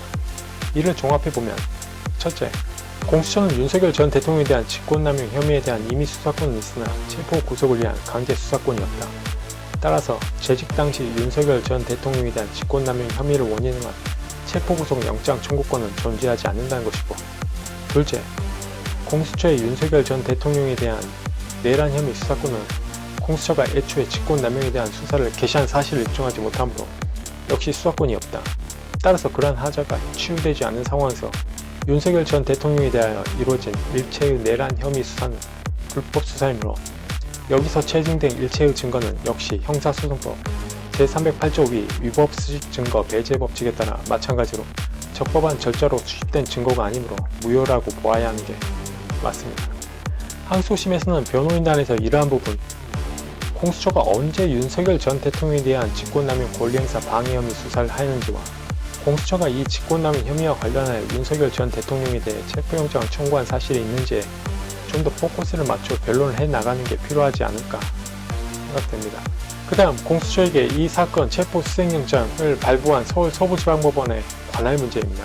공수처법 제20조 수사처 검사의 직무와 권한에 관한 규정을 보면 제1항에 수사처 검사는 제3조 1항 각 호에 따른 수사와 공소의 제기 및 유지에 필요한 행위를 한다라고 규정하고 있습니다. 여기서 공수처법 제3조 제1항을 보면 고위공직자 범죄 등에 관하여 다음 각 호에 필요한 직무를 수행하기 위하여 고위공직자 범죄 수사처를 둔다고 하면서 제1호에서 고위공직자 범죄 등에 관한 수사라고 규정하고 있고, 공수처법 제2조 제1호를 보면 고위공직자란 다음 각목의 어느 하나의 직에 재직 중인 사람 또는 그 직에서 퇴직한 사람을 말한다라고 규정하고 있습니다. 가목에서 대통령을 규정하고 있고, 제3호에서 고위공직자 범죄란 고위공직자로 재직 중에 본인 또는 본인의 가족이 범한 다음 각목의 어느 하나에 해당하는 범죄를 말한다라고 규정하고 있습니다. 가목을 보면 형법 제123조를 규정하고 있는데, 형법 제123조는 직권남용 및 권리행사 방해죄를 말합니다. 정리를 하자면 공수처법상 대통령의 직권남용 혐의에 대하여 공수처에게는 수사권이 있습니다. 단 말했던 것처럼 이미 수사권만 있습니다. 그 다음으로 공수처법 제31조 재판 관할을 보면 수사처 검사가 공소를 제기하는 고위공직자 범죄 등 사건의 제1심 재판은 서울중앙지방법원의 관할로 한다. 다만 범죄지, 증거의 소재지, 피고인의 특별한 사정 등을 고려하여 수사처 검사는 형사소송법에 따른 관할법원에 공소를 제기할 수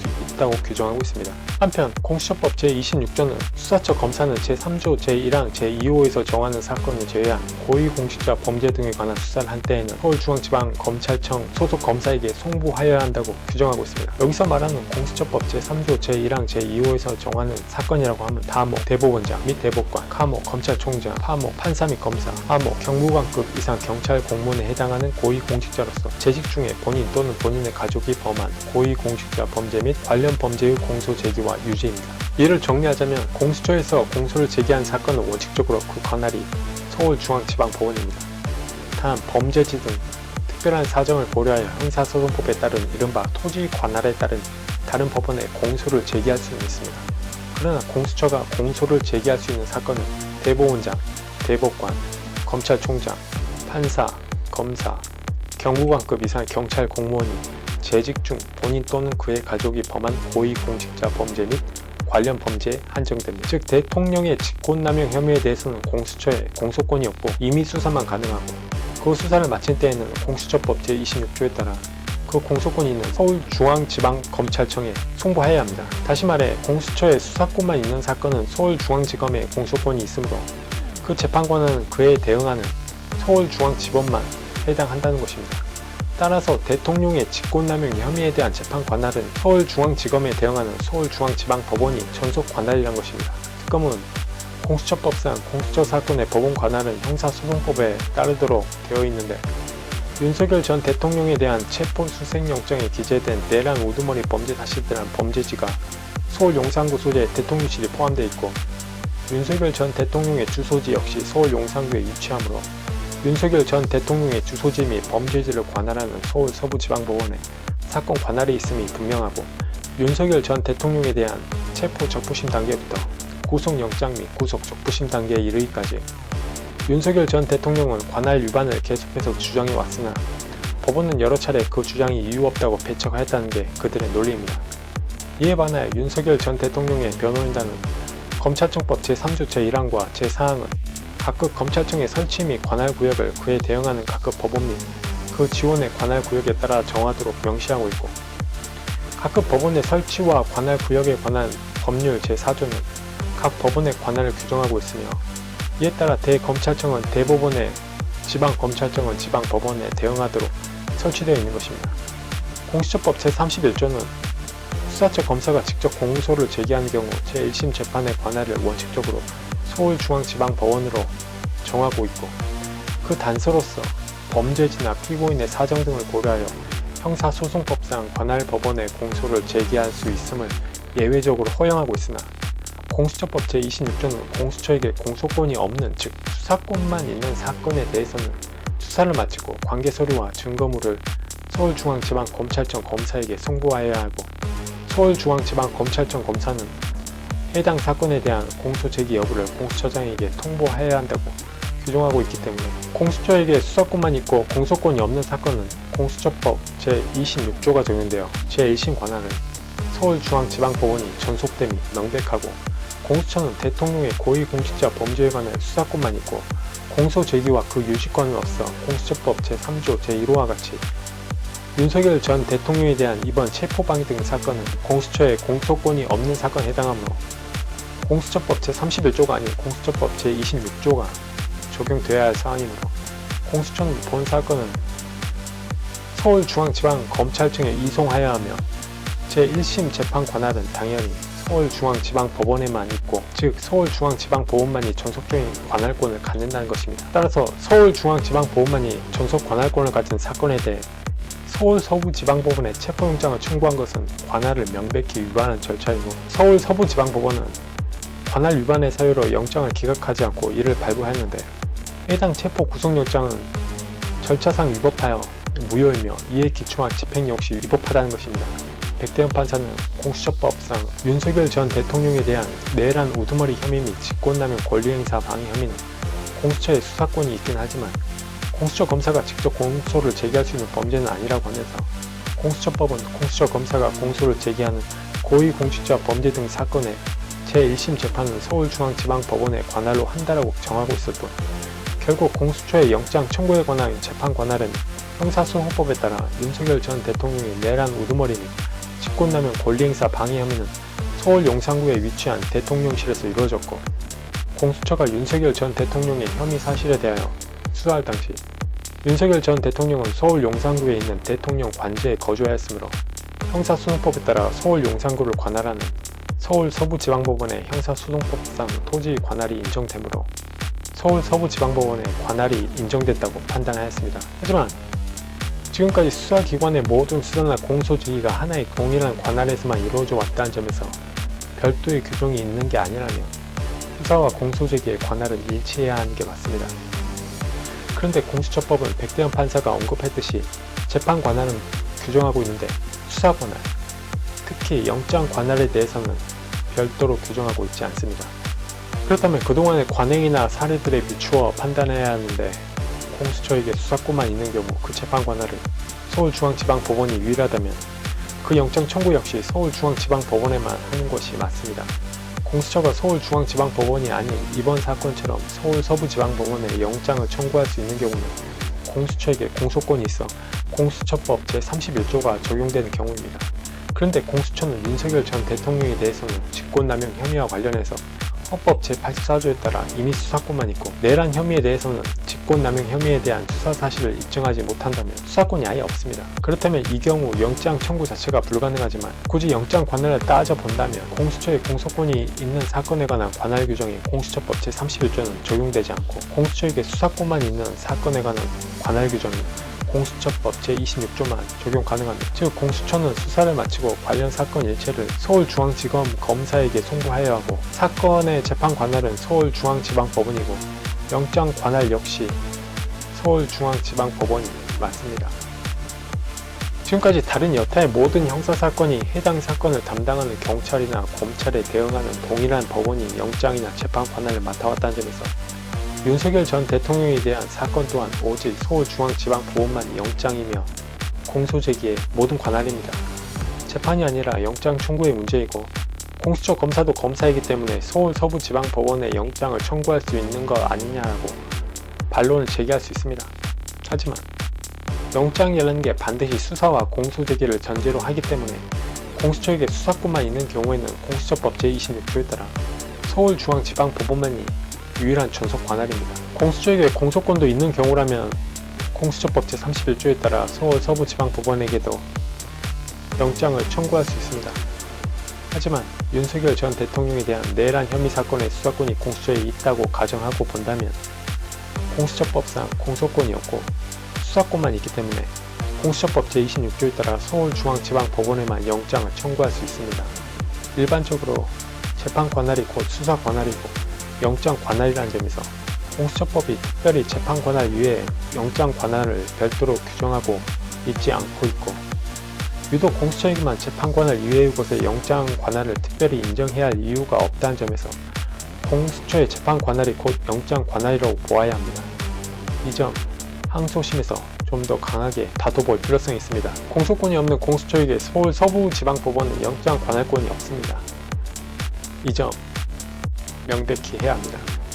그 다음으로 공수처의 윤석열 전 대통령에 대한 최초 체포영장 집행, 즉 서울 서부지방법원 영장 담당 판사가 발부한 2024년 12월 30일자 체포수색영장에 형사소송법 제110조 및 제111조의 적용을 제외한다고 기재한 영장의 집행 관련 적법성 문제입니다. 사안은 이렇습니다. 2025년 1월 3일 윤석열 전 대통령에 대한 공수처의 최초 체포영장 집행 과정에서 해당 영장에는 수색 장소로 대통령 관저 한 개의 집업만 기재되어 있었는데 공수처가 공관총 제1정문에서 대통령 관저에 이르기까지 영장이 기재되지도 아니한 장소까지 수색을 진행하였고 그 영장 집행 과정에서 영장도 제시하지 않았다는 것이고 무엇보다 영장을 발부한 서울 서부지방법원의 영장 담당 판사가 해당 영장에 형사소송법 제110조, 111조의 적용을 제외한다라고 기재함으로써 그 적용을 제외한다는 법률 규정이 없는데도 판사가 마음대로 그 적용을 제외한다고 명시해도 되는 것인지 논란이 있었던 사안입니다. 여기서 나온 형사소송법 제110조가 무엇이냐고 하면 형사소송법 제110조는 군사상 비밀과 압수에 관한 규정으로 제1항에서 군사상 비밀을 요하는 장소는 그 책임자의 승낙 없이는 압수 또는 수색할 수 없다고 규정하고 있고 제2항은 전항의 책임자는 국가에 중대한 이익을 해하는 경우를 제외하고는 승낙을 거부하지 못한다라고 규정하고 있고 형사소송법 제111조는 공무상 비밀과 압수에 관한 규정으로 제1항에서 공무원 또는 공무원이었던 자가 소지 또는 보관하는 물건에 관하여는 본인 또는 그 해당 공무소가 직무상의 비밀에 관한 것임을 신고하는 때에는 그 소속 공무소 또는 감독 관세의 승낙 없이는 압수하지 못한다라고 규정하고 있고 제2항에서 소속 공무소 또는 당의 감독 관서는 국가에 중대한 이익을 해하는 경우를 제외하고는 승낙을 거부하지 못한다라고 규정하고 있습니다. 다시 말해 군사상 비밀 장소나 공무상 비밀에 관한 압수수색의 경우에는 그 책임자의 승낙이 있어야 가능한데 그 책임자는 국가에 중대한 이익을 해하는 경우에 한해서만 그 압수나 수색을 거부할 수 있다는 것입니다. 즉 법원의 영장에 의한 압수수색의 경우 해당 군사상 비밀 장소나 공무소의 책임자가 국가에 중대한 이익을 해하지 않는다고 판단하고 승낙한 경우에 한해서만 그 압수수색이 가능하다는 규정입니다. 우선 이 사안과 관련하여 특검은 영장을 제시하지 않은 데 대해서는 영장을 제시받을 경호처 관계자나 윤석열 전 대통령의 변호인이 현장에 없었기 때문에 영장 제시 자체가 현실적으로 불가능한 상황이었고 판례도 피처분자가 현장에 없거나 현장에서 그를 발견할 수 없는 경우 등 영장 제시가 현실적으로 불가능한 경우에는 영장을 제시하지 아니한 채 압수수색을 하더라도 위법하지 않다고 판시한 바 있어 위법한 게 아니라는 것입니다. 한편 수색 장소로 대통령 관저 한 개의 집업만 기재되어 있었는데 다른 장소까지 수색했다는 것과 관련해서는 형사소송법 제120조에 따르면 수색영장 집행 시 필요한 처분을 할 수 있다고 규정되어 있고 수색영장을 집행할 목적으로 수색 장소를 진입하거나 이동하는 행위는 영장 집행에 필요한 부수적 처분이자 준비행위에 불과하므로 문제가 되지 않는다는 것입니다. 그렇게 이동하는 와중에 체증된 사진이나 자료 등은 체포영장의 집행 저지하는 범죄가 실행 중인 상황에서 그 필요성과 긴급성, 상당성을 갖추어 그런 이유로 촬영한 것이므로 형사소송법에 따라 수사기관에 의해 적법하게 수집된 증거로서 유효하다는 것입니다. 이외에 서울 서부지방법원 영장 담당 판사가 체포수색영장에 형사소송법 제110조, 제111조의 적용을 제외한다고 기재한 것과 관련해서는 특검은 특별히 입장이 없는 것으로 보입니다. 특검의 주장에 대해 윤석열 전 대통령의 변호인단에서는 공수처에서 발부받은 수색영장에는 수색할 장소로 대통령 관저만 기재되어 있는데 공수처가 공관청 제1정문에서 대통령 관저에 이르기까지 영장이 기재되어 있지 아니한 장소를 수색했으므로 위법하다는 것입니다. 헌법 제12조는 법률에 의하지 아니하고는 체포 또는 구속, 수색, 압수 등을 하지 못한다라고 규정하여 피의자 또는 피고인을 체포함에 있어 엄격한 적법 절차 준수를 요구하고 있습니다. 이는 체포영장 발부 단계에서부터 집행 그리고 체포 이후에 이르기까지 체포 절차 전반에 걸쳐 일관되게 적용된다고 하면서 더욱이 체포영장 발부 단계에서 형사소송법 제110조의 적용을 배제한다는 이례적인 문구가 포함되어 있었고 2차 체포영장에서는 해당 문구가 존재하지 않았다는 점에서 형사소송법 제110조가 적용된다는 것입니다. 2차 체포영장에서는 그러한 문구가 삭제되었기 때문입니다. 또한 대통령 관저 정문 앞에서 윤석열 전 대통령의 탄핵 심판을 대기하였던 도태우 변호사가 있었고 그가 영장 제시를 요구하였으나 영장을 제시하지 않았고 그 밖에 영장 제시를 위한 어떠한 조치도 없었으므로 본 사건의 경우 영장 제시가 현실적으로 불가능한 경우에 전혀 해당하지 않는다는 것입니다. 또 군사기지법 제9조 제1항 제4호는 관할 부대장의 사전 승인 없이 군사기지 또는 군사시설을 촬영하는 행위를 명시적으로 금지하고 있으며 대통령 관제를 관리 통제하는 관할자이자 책임자인 대통령 경호처장 및 현장 경호 요원들은 공수처와 국가수사본부에 사전에 촬영을 명시적으로 불허하였고 현장에서 여러 차례 관저 내부 촬영은 위법이라고 고지하였는데도 불구하고 무단으로 진입해서는 허가 없이 불법 촬영을 하였고 그를 통해서 위법하게 증거를 수집하였다는 것입니다. 따라서 이러한 공수처의 체포수행 영장 집행은 헌법과 법률이 정하고 있는 적법 절차의 원칙을 위반한 영장 집행이라는 것입니다. 한편 체포수행 영장에 대통령 관제라는 한 개의 지번만이 기재되어 있는데 그 외 장소를 이동한 것과 관련하여 대통령 관저 및 해당 공관초는 일반인의 출입이 엄격히 통제되는 곳이므로 이곳에 진입하는 행위를 단순한 이동행위로 볼 수 없고 군사기밀 보호구역을 일반인의 출입이 자유롭게 허용되는 아파트 내부나 도로, 외부의 현관, 복도, 엘리베이터 등과 비교할 수 없기 때문에 공수처의 1차 체포수행영장 집행은 위법하다는 것입니다. 그런데 백대현 판사는 형사소송법 제110조 제1항은 군사상 비밀을 요하는 장소에 있어서 물건 압수에 관한 규정이기 때문에 사람을 체포하기 위한 수색의 경우에는 이 조항이 적용되지 않는다고 하면서 이 조항은 압수 또는 수색과 같은 대물적 강제처분에 관한 규정이므로 체포와 같은 대인적 강제처분에 있어서는 적용되지 않는다 판단하였습니다. 따라서 서울 서부지방법원 영장 담당 판사가 체포수색 영장을 발부하면서 그 영장에 형사소송법 제110조, 111조가 적용되지 않는다고 기재하였더라도 이 같은 기재가 특별히 새로운 법률적인 효과를 발생시키는 것이 아니기 때문에 설령 그 조항들의 적용 배제를 영장 담당 판사가 영장에 기재하였다고 하더라도 해당 조항은 물건의 압수수색에 관한 규정이므로 사람의 체포 수색에는 적용되지 않으므로 무익적 기재사항으로서 아무 의미 없는 기재에 불과하고 그러한 범위 내에서 해당 체포수행영장은 유효하기 때문에 결국 해당 체포수행영장은 헌법과 법률에 위배되지 아니하므로 군사상 비밀을 요하는 장소에서 피의자를 체포하기 위한 수색에 책임자의 승낙이 없었다고 하더라도 위법하지 않다는 것입니다. 먼저 서울 서부지방법원 영장 담당 판사가 체포수행영장이 형사소송법 제110조, 111조의 적용을 제의한다는 표시를 한 것과 관련하여 비록 백대현 판사가 제 식구 감싸듯 일종의 해프닝이라는 판단을 내렸지만 엄연히 삼권 분립을 헌법적 가치로 두고 있는 우리 자유 대한민국 헌법에 반하는 행위라 하지 않을 수 없습니다. 국회에서 해당 조항의 적용을 제의한다는 입법을 하였거나 해당 조문이 폐지된 것도 아닌데 법관이 마치 입법이라도 하는 듯 비록 그 기재가 자신이 발부한 영장에 기재하는 것이라고 하더라도 불필요한 논란을 불러올 수 있는 그런 월권적인 행위는 반드시 규탄받아 마땅합니다. 아마도 공수처의 영장 집행을 용이하게 하기 위하여 영장 담당 판사가 일부러 그런 기재를 한 것 같은데 아무리 법관이라고 하더라도 할 수 있는 게 있고 해서는 안 되는 게 있다는 점에서 그러한 행위는 결코 허용되어서는 안 된다는 점에서 항소심에서는 이러한 부분을 더욱 강력하게 문제 제기할 필요성이 있습니다. 이와 더불어 공관초는 엄연히 군사상 비밀구역으로 그 특성상 경호 요원들이 곳곳에 배치되어 있습니다. 따라서 공수처 및 영장 집행 공무원 등은 충분히 영장을 제시할 수 있었음에도 불구하고 영장 제시라는 적법 절차를 준수하지 않은 채 그 출입에 엄격한 제한과 통제가 이루어진 군사상 비밀 장소라는 그런 장소적 특수성은 전혀 무시한 채 영장을 무리하게 집행하려고 해 대통령 경호처 소속 공무원들과 불필요한 충돌을 야기하였습니다. 이 점 항소심에서 오히려 공수처 및 영장 집행 공무원 등에게 그 책임을 물어야 하는 것으로 매우 강력히 역공을 취할 필요가 있습니다.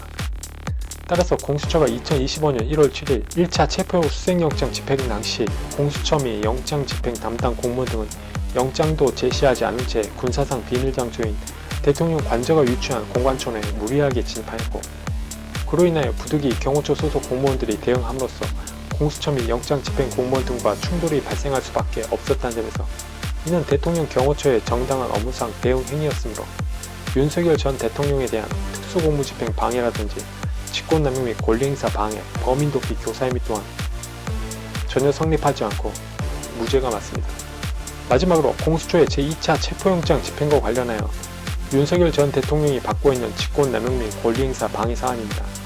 이 사안은 2025년 1월 15일 단행된 공수처의 윤석열 전 대통령에 대한 2차 체포영장 집행과 관련하여 사전에 윤석열 전 대통령이 그 저지를 지시하였고, 이에 김성훈 당시 경호차장과 이광우 당시 경호본부장이 경호처 소속 공무원들을 하여금 차벽과 유령 철조망을 설치하게 하고, 총기를 내보이는 유력 순찰을 하게 하고, 인간 스크럼 훈련 등을 하게 함으로써 윤석열 전 대통령, 김성훈 당시 경호차장, 이광우 당시 경호본부장이 서로 공모하여 그 직권을 남용해 경호처 소속 공무원들을 하여금 의무 없는 일을 하게 함으로써 그 권리를 방해하였다고 기소된 사안입니다. 특검은 앞서 본 바와 같이 차벽 설치나 유령 철조망의 설치, 유력 순찰, 인간 스크럼 훈련 등이 경호처의 업무 범위에 포함되지 않으므로 직권남용 및 권리행사 방해라는 범죄가 성립한다는 것이고, 윤석열 전 대통령의 변호인단은 윤석열 전 대통령이 직접 지시한 사실이었고, 차벽 설치나 유령 철조망의 설치, 유력 순찰, 인간 스크럼 훈련 등이 경호처의 업무 범위에 포함되므로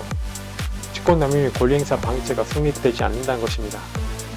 백대현 판사는 김성훈 차장의 영장 집행에 관한 승낙이 없었다고 하더라도 체포영장 집행에 군사상 비밀 장소의 책임자의 승낙은 필요하지 않으므로 영장 집행이 위법하였다 볼 수 없으며, 차벽 및 유령 철조망 설치, 유력 순찰, MP7 기관단총 배치, 인간 스크럼 훈련 등은 경호 업무와 관련이 없는 것이므로 김성훈 당시 경호차장과 이광우 당시 경호본부장은 직권을 남용하여 경호처 소속 공무원들을 하여금 의무 없는 일을 하게 한 것이므로 이를 지시한 윤석열 전 대통령에 대하여 직권남용 및 권리행사 방해죄가 성립된다는 것입니다. 하지만 앞서 이야기하듯이 직권남용 및 권리행사 방해죄는 직권을 남용했다고 하여 바로 범죄가 성립되는 것이 아니라 현실적으로 의미 없는 일을 하게 하였거나 권리를 방해하는 결과가 발생하였을 때 이로써 기수가 되는 범죄이고, 이러한 견지는 대법원 또한 마찬가지라는 점에서 당시 국민 모두가 2차 영장 집행 과정을 유튜브나 공중파 등 뉴스 속보로 다 봐서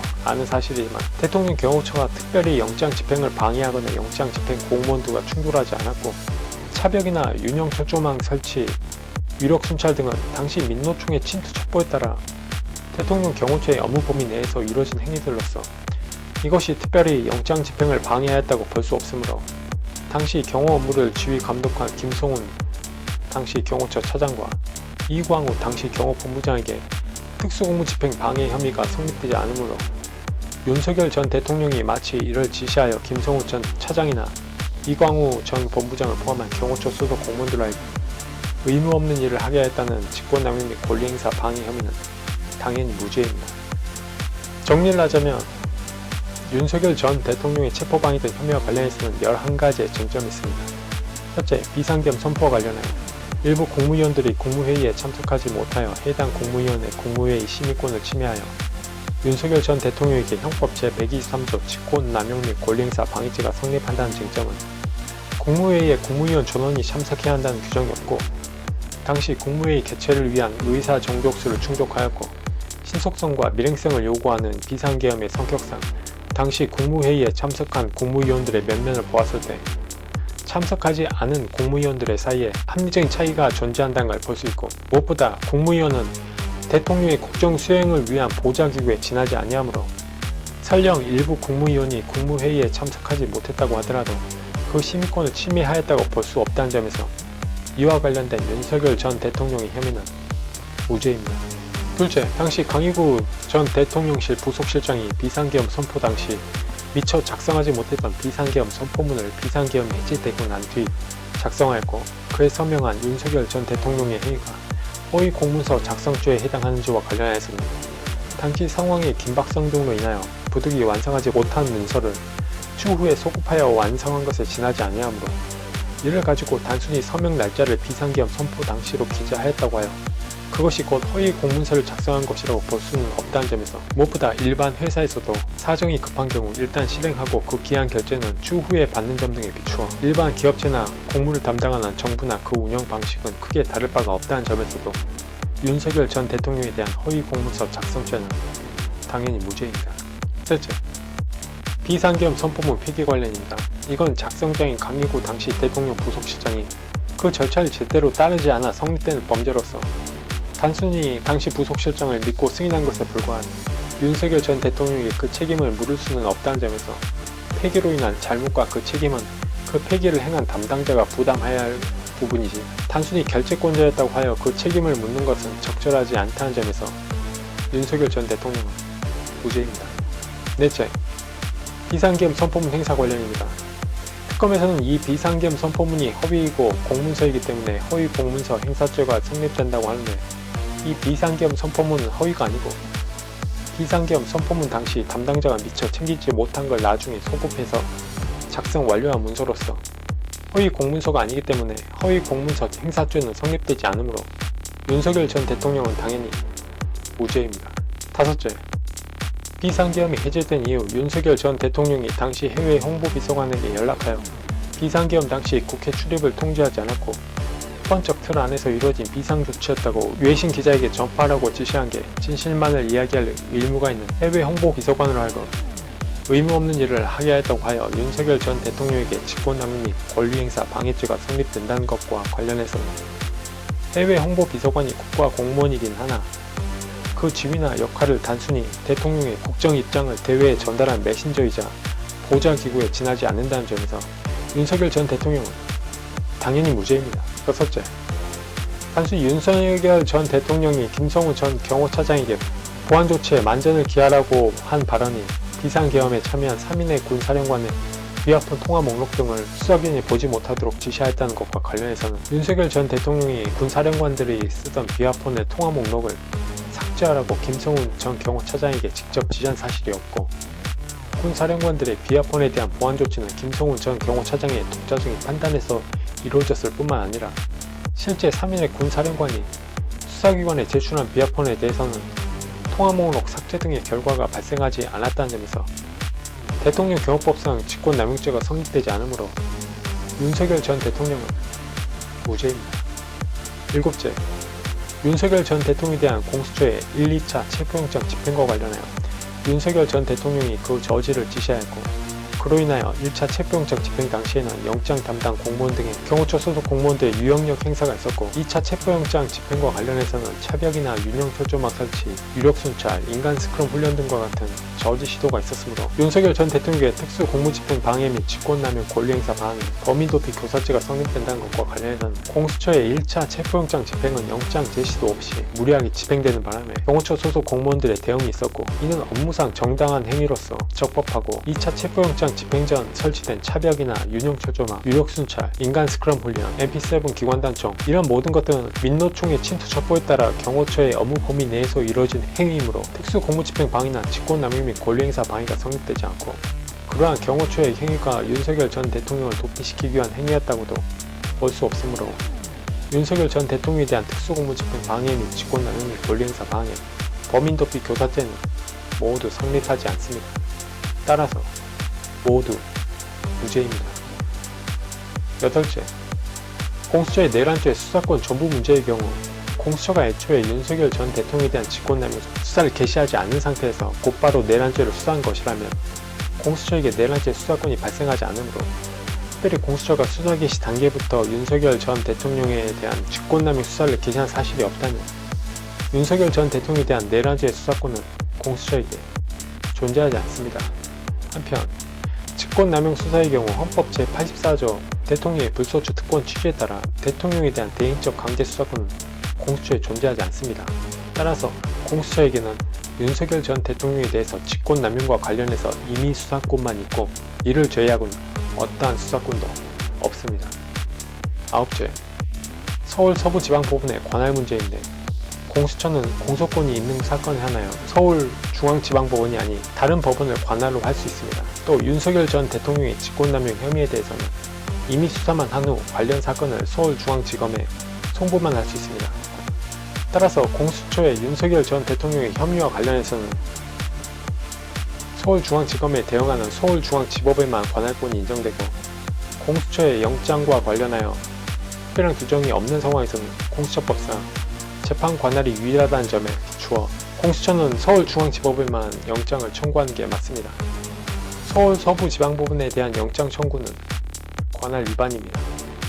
열째, 공수처의 1차 체포영장 집행과 관련하여 당시 영장을 발부한 서울 서부지방법원의 영장 담당 판사가 형사소송법 제110조와 111조의 적용을 제의한다고 기재한 것은 굳이 기재할 필요가 없는 해프닝으로 볼 수도 있지만 그렇게 치부하기에는 법관으로서 그 부적절함이 매우 크고 영장 제시 및 적법 절차 준수를 무시한 공수처 및 영장 집행 담당 공무원들의 무소불위한 영장 집행 행태가 오히려 대통령 관저가 위치한 공관촌이라는 군사상 비밀 장소를 경호하는 대통령 경호처 소속 공무원들의 대응을 불러왔고, 그러한 대응 행위는 대통령 경호처 본연의 업무 범위에 속하는 것으로서 정당하다고 할 것이므로 윤석열 전 대통령에 대한 특수공무집행 방해, 직권남용 권리행사 방해, 범위도피 교사와는 아무런 관련이 없으므로 이와 관련된 윤석열 전 대통령은 모두 무죄입니다.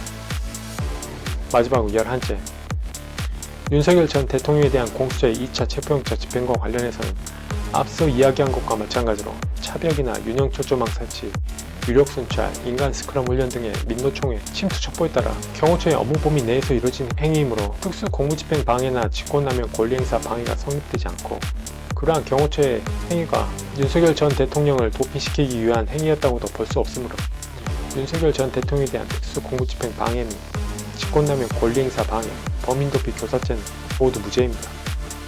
따라서 12.3 비상계엄과 관련하여 특검이 윤석열 전 대통령에 대해 추가 기소하여 백대현 판사가 심리한 서울중앙지방법원 2025 고합 1010 사건의 피고인 윤석열 전 대통령은 모두 무죄입니다.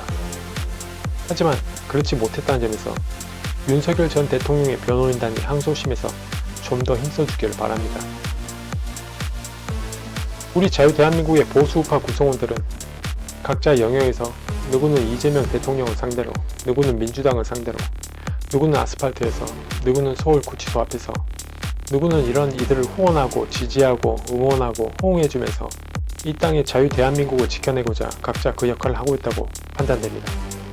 그와 마찬가지로 윤석열 전 대통령의 변호인단에서 열심히 잘 싸워주고 있지만 이 재판 내용을, 특히 윤석열 전 대통령이 유죄라는 말도 안 되는 판결을 국민들에게 전달하는 역할을 하는 보수우파 구성원도 필요하다고 판단되어 그 역할을 로마스TV가 자처하게 되었습니다. 앞으로도 로마스TV는 계속해서 윤석열 전 대통령에 대한 말도 안 되는 혐의와 판결을 국민들에게 알리고, 그 어떠한 희생이나 사상자가 단 1도 없었던 비상계엄이 마치 마녀사냥처럼 이렇게 내란으로 몰려야 하는 것에 대하여 끝까지 따지는 역할을 함으로써 윤석열 전 대통령과 끝까지 함께할 생각입니다. 혹시 이거 기억나십니까? 거기서 무슨 전에도 이야기했지만 쏠까요 말까요가 나온다든지 자동으로 응징한다. 언제까지? 적이 굴복할 때까지. 표적은 뭐냐? 도발 원점.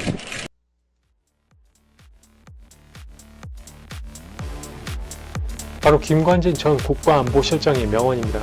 이것과 마찬가지로 윤석열 전 대통령의 이 내란 프레임 재판에 대해서도 그 원점에 대해 철저히 응징하고 까야 한다고 생각됩니다. 언제까지? 윤석열 전 대통령이 전부 무죄로 석방될 때까지 말입니다. 이런 작은 울림, 이런 작은 몸부림, 이런 작은 외침들 하나하나가 모이고 모여 커다란 나비 효과로 나타날 수 있을 것으로 생각됩니다. 보다 많은 분들이 옳지 않은 판단에 대해서 설령 그것이 법관이 내린 판결이라고 할지라도 끊임없이 외치고 몸부림쳐야 한다는 것, 지금 치르고 있는 이 비상계엄 고지전에서 우리가 가져야 할 절대적인 스탠스, 자세가 아닐까 생각됩니다. 법관도 법복을 벗으면 일개의 변호사에 지나지 않습니다. 이런 일화가 있습니다. 이스라엘 제3대 왕이었던 솔로몬의 아버지 다윗 왕이 하루는 반지 세공사를 불러 이렇게 주문하였다고 합니다. 내가 대전쟁에서 승리하더라도 교만에 빠지지 아니하고, 내가 전투에서 참패를 당하더라도 슬퍼하거나 노여워하지 않고 다시 희망과 용기를 가질 수 있는 그런 문구를 반지에 새겨달라고 말입니다. 이에 반지 세공사가 다윗 왕이 주문한 문구들을 새겨 넣은 뒤 공간이 남자 추가로 더 넣을 만한 문구를 고민했다고 합니다. 하지만 연일 아무리 고민을 해도 추가로 넣을 만한 문구가 생각나지 않자 당대 현재라고 소문이 자자한 솔로몬 왕자를 찾아가 추가로 넣을 문구를 물었다고 합니다. 그러자 솔로몬 왕자가 말하길 이 또한 지나가리라. 이에 반지 세공사가 그 문구를 반지에 넣어 반지를 다윗 왕에게 갖다 바치자 다윗 왕이 크게 흡족해하며 반지 세공사에게 큰 상을 내렸다고 합니다. 이 일화가 보수 우파 우리 모두에게 가장 필요한 일화가 아닌가 생각됩니다. 지금은 비록 정권을 아쉽게 빼앗겼지만 그렇다고 슬퍼하거나 노여하거나 절망한 일은 아닌 것입니다. 이 또한 지나가리라. 페르시아어로 이투 트란시비트, 영어로 This too shall pass away. 비록 기대와 다른 예심 선고 결과지만 우리는 다시 시작합니다. 전투에 패하였다고 노여하거나 시대에 빠질 것이 아니라 끝까지, 끝날 때까지 끝난 게 아닙니다. 우리는 여전히 그리고 앞으로도 자유 대한민국의 보수의 가치를 더욱 공고히 하고 대한민국 내 북한 김정은 일가를 추종하는 친정복 간첩 세력들을 일거에 척결함과 동시에 한반도를 완전하게 자유 대한민국으로 통일하고 오늘도 북한 김정은 일가와 그들을 추종하고 있는 친정복 간첩 세력들로 인하여 하루하루 극심한 고통 속에 살아가고 있는 우리 자유 대한민국과 북한의 우리 주민들 모두가 오로지 그리고 온전히 자유 대한민국 속에서만 살아가는 그날까지 쉼없이 그리고 힘차게 계속해서 나아가야 합니다. 우린 곧 다시 승리할 것입니다. 어이없게 내준 이 정권도 곧 다시 반드시 찾아올 것입니다.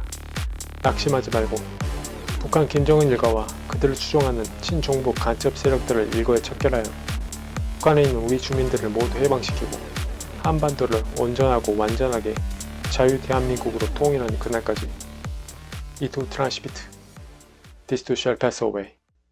이 또한 지나가리라. 오늘 방송은 여기서 마무리하겠습니다. 로마스TV는 앞으로도 자유 대한민국의 보수의 가치를 더욱 공고히 하고 한반도를 완전하고 온전하게 자유 대한민국으로 통일하여 북한의 주민들까지 모두 완전하고 온전히 자유 대한민국의 주민이 되는 그날까지 쉼없이 그리고 계속해서 힘차게 나아가겠습니다.